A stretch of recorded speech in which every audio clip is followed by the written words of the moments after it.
Pencipta lagu dan penyanyi Dwadi Badai Holo atau Badai mengaku respek terhadap beberapa penyanyi yang telah meminta izin kepadanya untuk membawakan lagu-lagu ciptaannya. Bagi Badai, perkara izin membawakan lagunya tidak melulu soal uang.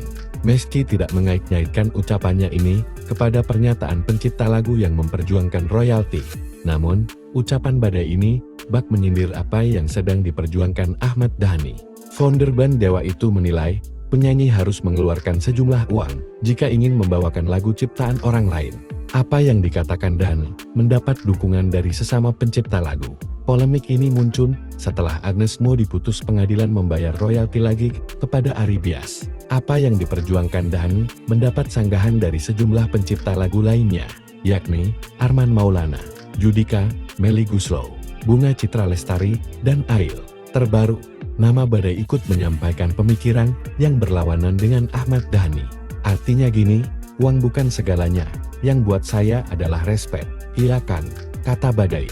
Badai mengungkapkan, ada beberapa penyanyi yang menghubungi dirinya dan memberitahu budget untuk membayar royalti. Dia kasih tahu budgetnya cuma segini. Ya nggak usah lah, santai aja, gue yang penting respect, tambah Badai. Meski demikian, Badai juga menyebut ada beberapa penyanyi yang membawakan karyanya tanpa izin. Saat ditanya soal nama penyanyi yang tidak meminta izin, Badai enggan membocorkannya. Badai mengatakan, hal itu tidak perlu disampaikan karena bertentangan dengan etika.